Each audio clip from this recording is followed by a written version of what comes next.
we're on our way to BB-Bop, I believe. We audibled. We had a Velvet Taco and you had a better offer come through. I did. So maybe let's start there. So we started with like a Velvet Taco. It was like maybe around the same order cost, $1,800. What did this delivery just come through? The mileage, the pay was better? Like the what? pay was better, Okay. definitely. So yeah, they were only about $100 difference. And the Velvet Taco only paid like, I think, $105. So this one actually had a tip on it. Yeah. However that works. I think the payout's like 180 on this one. Or yeah, something like 188 total. Oh yeah, that's a hell of a payout. So. And we're picking up a mile from our hotel, and the delivery itself is going like a couple miles. Yeah, a mile down the road or something. Right off the main road, Wacker. Okay, perfect. So it should be quick and easy. So like $1,800 worth of food. I know you're always prepped and ready to go, but for that amount of food, what are you bringing with you? What are you prepared to pack it in? What's the equipment standard for $1,800 worth of BB-Bop? I've done this order approximately 3 to 4 times. To the same customer? Yeah. Oh, hell yeah. Yeah, they're repeat customers. So normally, hopefully, it's only like 6 to 8 large catering bags. And then I have 2 carts with me at all times. So nice. We got a carton in our trunk too. Oh, nice. So we can triple cart it. Awesome. First level triple cart deliver that delivery. You might see for the people at home. I mean, just like the Chicago in general, I want something that still like baffles me is the upper and lower street system. Oh my gosh, it's a nightmare. I feel like it's so easy to get lost here. And it's so confusing. The one good thing I will say is there are some one-ways here, but not nearly as many as like Cleveland, where it feels like every street is a one-way and you can turn down the wrong street so easily. But like, I mean, you've lived here your whole life, so I know you've got it figured out by now, but like... No, actually, I moved back 13 years aago. Okay. Grew up in Florida. Still a good, oh yeah, you got the Florida area code still too. Right, yeah, sure. Yeah, so I mean, but the streets, the upper, lower, the parking, do you feel like you got a hang of it, or is it still... Yeah, I do now, and I'll tell you what helped a lot was the shutdown in the pandemic. Sorry, we're probably gonna get... Oh no, you're bobbing and weaving. That's the other thing. If you sit at a green light for a quarter of a second, immediate honk. Yeah. Immediate. Well, honk. you'll get the doo-doo, which is like the nice, but then after that, they're not so nice. Yeah, people are quick to, I don't know if the word would be quick to judge, but they are quick to react, to say the least. Time is money. We got places to go. Yeah, it's a fact. It's a fact. What do you feel like? So, I mean, we already thrown out a ton of brands already. We talked about Stan's, we talked about BB-Bop, now you're throwing out Prince Street Pizza. Who are your favorite partners in Chicago to deliver for? Oh, really? I'm putting you on the hot seat. You gotta name a couple. Well, Velvet Taco, of course. Okay. On Randolph, because they're really cool there. They're really nice. They've always been accommodating, always helpful and stuff. And you know, we can go in there on our off day, and they'll give us a free meal. Hell yeah, love that. Love that. They go above and beyond for us too. Another one. I'd say, I guess Prince Street Pizza now, because they're getting like these really huge orders. Yeah. And they're fun. Like I did a late night wedding snack. I delivered at 11 p.m. 2 nights ago. So like a wedding reception? Yeah, it was really cool. Yeah, it was really cool. Look, Nate's already here right in front of us. There he is. Where? Right there? Right there, yeah. I got it parked up here. All right. Right behind the police officer. It's okay. Give me some goosebumps. Why? It's okay. All right, we're at BB-Bop, folks. We're gonna help Linda out pick up this $1,800 BB-Bop. We're gonna get to the customer, and we'll be back in the car.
All right, well, that was a hell of a lot of food.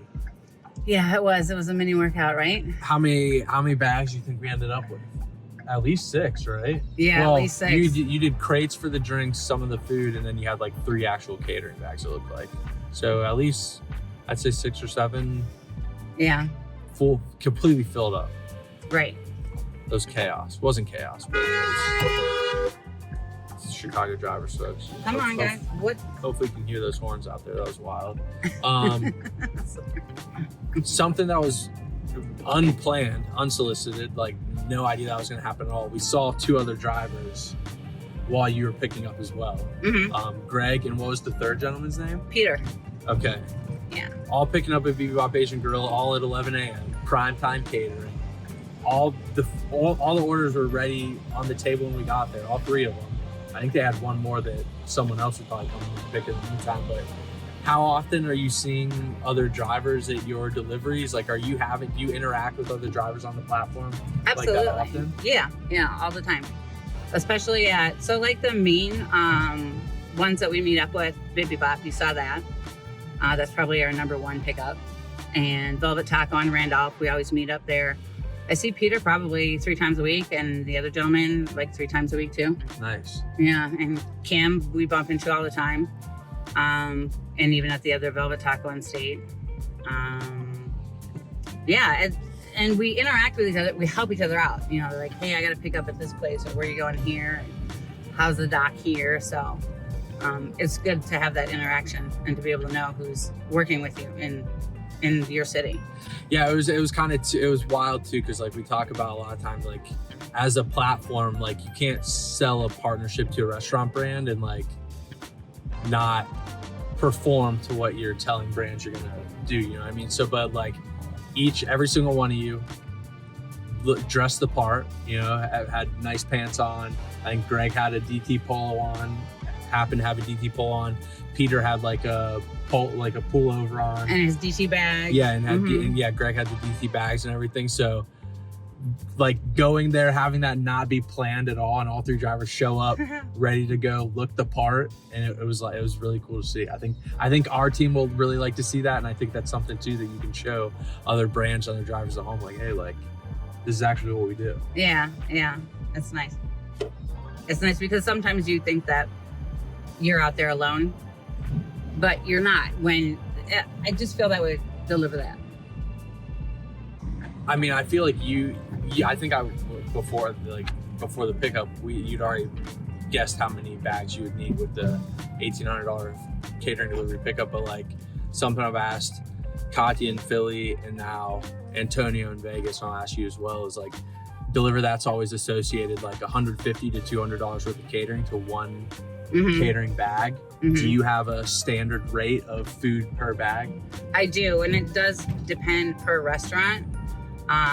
Some of the more upscale bistro cafe restaurants, It's just gonna be less food because it's more expensive. Yeah, like if you have an $1,800 order from Doc B's, their platters are about $250, $300. So that would probably be like, I would say 4 bags. This is where we have to drop off right now. Okay. Or wait, next one. Sorry. But this is what it's going to look like. We got to find somewhere to park. Yeah. Yikes. I wonder where Nate's at. All right. Quick mile drive. We're at the customer. It is 11:15 for an 11:30 drop off. We got to pack all this food up, get up there in 15 minutes. Should be okay. Yeah. Think we're going to get there on time? Absolutely. Oh, yeah. That's great.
well, that was an $1,800 BB Bop delivery. Ooh, yeah.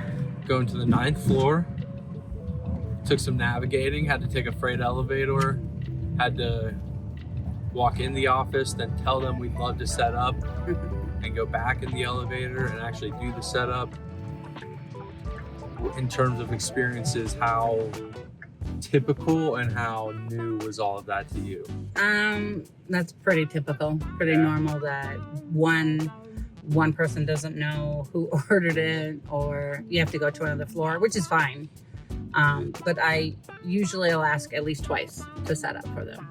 Yeah, and I let them know, I'm like, no, it's okay. We can because they were just gonna have us leave it right. $2,000 worth of food on the counter, and then it had to go up 3 more floors. Right, like, then they'd have to repack it up. Yeah, right, they didn't have crates and bags. And all. Did you see the cart he came with? Yeah, that would have silly. fit maybe an 1/8 of the food. Right. He was helpful though. That was cool that he was like helping and everything. That'll be in the footage. That gentleman was very nice. Yeah. Something I'm happy you brought up, because this is one of my talking points that I wanted to talk about, and I just it completely slipped my mind. As we drive past construction, I don't know what the hell that is. Yeah. Sounds like a sprinkler. Do you consider yourself a full-time driver? Is this like your full-time job? Absolutely, yeah. Okay. So, and then you mentioned like 4 to 5 deliveries a day is usually what you're working with. Is that Monday through Friday? Is that Sunday through Saturday? What's your schedule like on a day-to-day basis? My heavy schedule is Monday, Tuesday, Wednesday, Thursday. Those are definite. I'm working a full day, and Tuesdays are the busiest. Tuesday's the busiest. Tuesdays are the busiest. Okay. Yeah, Tuesdays are the busiest. Then Monday, Thursday are pretty much tied, and Friday's kind of slow. Yeah. And then Saturday, Sunday, I really can take those days to myself, right, because I work this full time. If I wanted to, yeah, I could pick up probably 3 deliveries. Yeah. So the reason I ask, obviously, and this is big news for you. I know you're super proud of this, and we're obviously very proud of you as well. You're back in school right now while delivering full time. So how does being able to deliver when you want, on your own time, on the days you want, how does that all play into being able to go to school while still being able to make a solid income? It's extremely flexible. I couldn't ask for a better job, a better gig. And I don't like to say it's a gig, because it is full time for me. It's always been. I've been doing this over 5 years now. When did we launch in Chicago? It's been a long time. I mean, it's 2025. It had to have been 2019 at the latest, I would imagine. So I take my classes from 2 p.m. to 9. Okay, so right after the lunch rush. Yep, and there's 8 or 9 different campuses. I can go downtown, I can go to a mile away, or I can go near my house. And I actually do all 3. And I do online, so. That's amazing. So you have. And I go to school full time, by the way. Full time school, full time gig driver, gig economist, whatever you want to call this work that you're doing. So that's crazy. 2 full-time jobs basically. Mm-hmm. You're probably waking up, working from 8 a.m. till 1, then going to school from 2 to 9. So I get up around 5 a.m. And then probably leave the house around 6:30. I also have 2 teenagers at home, so. Oh yeah, I guess yeah. She's graduating. I'm single right with now, no kids, and sometimes I forget that other people have real lives. So I'll drop her off at school, and then I'll start my day right around 7:15. Take a couple stands, donuts orders, a couple breakfast orders, and then like 2 to 4 of those, and then take like maybe a 30-minute break before the lunch rush starts at 10:50. And then work till right around 2. It's perfect. Like 1:45, 2 o'clock, I'm done. I could there are later deliveries, but being in school, there's not enough actually for me to warrant. Just staying online and active. Right. Yeah. I can always make those up on the weekend if I wanted to, basically. Yeah. This is something I think I talked about Antonio a little bit about in Las Vegas, is like the influx of deliveries and what time they're coming in. For me specifically, since I've got switched over to the Chicago market and got to like see what kind of deliveries are coming through, you guys are getting a ton of breakfast volume through Stan's Donuts specifically, since that's been turned on. Yeah. That's amazing. It really is. I had a ton of lunch deliveries, like even like hanging out in the queue for a while that like were just, I mean, they're not like crazy great offers. They were anywhere from like $20 to $28, which is maybe the lower end of an average delivery on our platform. But I mean, still, you can make good money and they're usually not going crazy mileage. So the lunch time feels like it's it's flourishing as well. And then you mentioned the late afternoon towards dinner is there, but not great. So like, I just kind of answered my own question for you, but like, what are you seeing on your end? Are you seeing a great amount of breakfast, a great amount of lunch, a scattered amount of especially dinner? since Stan's came out? It's a great amount of breakfast, enough for like 3 elite drivers to take on, plus give more. You know what I'm saying? Like, we're all happy about the breakfast.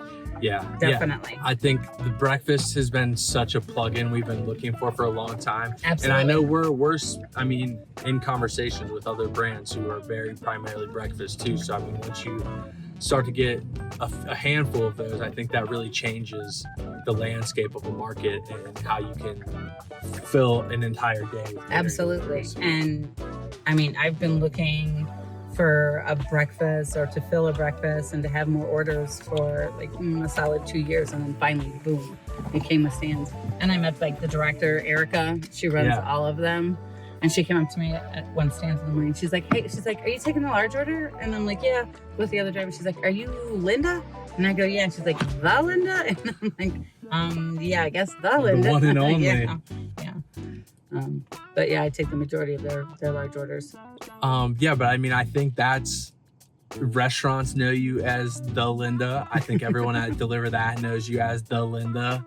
I'm sure, obviously, I didn't get it on camera, but we walked into this drop off and a gentleman immediately was like, DeliverThat extraordinaire. Yeah, or something. So what's up, Linda, with DeliverThat, or something like immediately knew who you were and what company you're with, and how, I assume you're there all the time. So like, the fact that your reputation has been able to just been built on the work that you've been able to do on this platform with these brands, with these customers on this platform and any other platform you're operating on. It's just amazing to see. So I appreciate it. I appreciate everybody working together too. Like, these restaurants are really good. We're about to go in here. Yeah, and we just pulled up to Prince Street Pizza. We'll pull back the curtain. A brand new direct partner on the DeliverThat platform as well. We tried it in office frozen. Now we're going to try it fresh. But yeah, it's now our Prince Street. Yeah, now our Prince Street. Any closing thoughts? Any tips for drivers out there? Anything you want to say about the DeliverThat platform? Just any words of wisdom for anyone out there? Always keep a great rapport with the restaurants, the staff especially. I mean, because they always give feedback back to DeliverThat or whatever platform you're on. I have worked all the other platforms, and this one seems to be, still to this day, you can call and talk to a person, and that's pretty amazing. I just have to say, customer service is really good with DeliverThat, and it makes me feel welcome, and it's like my family. So